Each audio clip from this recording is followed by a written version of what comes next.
అందరికీ నమస్కారం.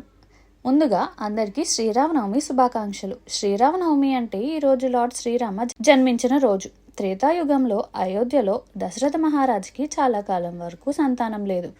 ఆయన చేసిన యాగం తర్వాత శ్రీరామ, లక్ష్మణ, భరత, శత్రుఘ్నులు జన్మించారు.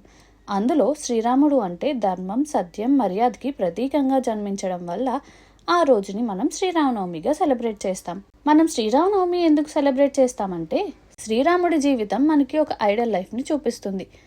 ట్రూత్, డిసిప్లిన్, రెస్పెక్ట్, రెస్పాన్సిబిలిటీ అన్ని వాల్యూస్ మనం నేర్చుకోవాలి. ఈ రోజున మనం శ్రీరామునికి పూజ చేస్తాం. రామాయణం వినడం లేదా చదవడం, ప్రసాదం తయారు చేసి శ్రీరామునికి నైవేద్యంగా పెడతాం. It's not just a festival, it's a reminder to live a right life. స్పెషల్గా ఈరోజు మనం శ్రీరామునికి ఇచ్చే ప్రసాదం ఏంటంటే వడపప్పు, పానకం. ఇవి చాలా ట్రెడిషనల్గా చాలా కాలం నుంచి ఫాలో అవుతున్న ప్రసాదం.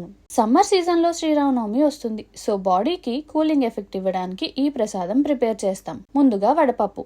ఇది చాలా సింపుల్ అండ్ హెల్దీ డిష్. లైట్గా ఉంటుంది, ఈజీగా డైజెస్ట్ అవుతుంది. స్పిరిచువల్గా చూస్తే సింపుల్సిటీని రిప్రజెంట్ చేస్తుంది. శ్రీరామునికి సాత్వికమైన సింపుల్ ఆఫరింగ్స్ ఇస్తే చాలా ఇష్టమని నమ్మకం. పానకం. ఇది బాడీని కూల్ చేస్తుంది, ఎనర్జీ ఇస్తుంది. స్పిరిచువల్ మీనింగ్ వచ్చి బెల్లం, sweetness in life, pepper, strength and courage.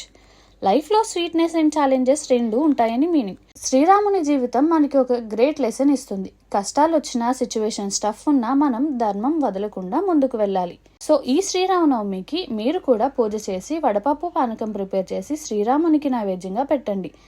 మీ అందరికీ మరొకసారి శ్రీరామనవమి శుభాకాంక్షలు. వీడియో నచ్చితే లైక్ చేయండి. ఇంకా ఇలాంటి కంటెంట్ కోసం సబ్స్క్రైబ్ టు పావని కళ్యాణ్.